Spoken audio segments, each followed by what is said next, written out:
CTV News, Vancouver Island Report. Good evening. The investigation into the closure of Cowichan Lodge reveals serious concerns with the way the health authority handled the situation.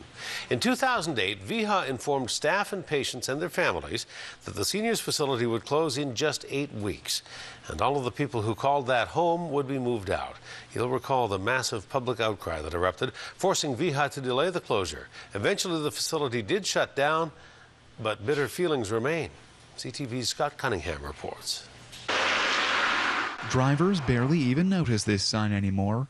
You might say the Cowichan Lodge has been forgotten, but the memory of its closure is still very much alive years later. Made quite an impact on the Cowichan Valley. All the people got uprooted who have lived there, had lived there for a long time. It was the home. I remember that a lot of people were really upset. There was a big uproar for everybody, and what you would see around the town is that you'd see a lot of the Save Cowichan Lodge signs. The signs and outrage made it all the way to the legislature as hundreds denounced the abrupt closure.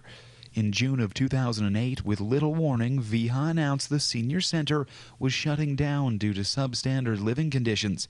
Few could argue that the elderly people living there deserved better housing, but many said the 2 short months given to vacate wasn't good enough. I think VIHA realized fairly quickly that this had not been best practice in terms of how they would go forward on this. But by that time, of course, the public trust had already been broken. Trust had been severed, complaints flooded BC's Ombudsperson's office, and an investigation was launched. Released yesterday, it confirms the short notice closure did not follow provincial guidelines for closing a health facility. When this happened, people were told certain things in meetings and then told something else afterwards. So we thought that was something that was worthwhile investigating. Memories of the abrupt closure have faded little in Duncan. But now the question is, will VIHA remember their mistakes and vow not to repeat them? We certainly acknowledge that the process that VIHA undertook in the closure was not managed in an ideal way.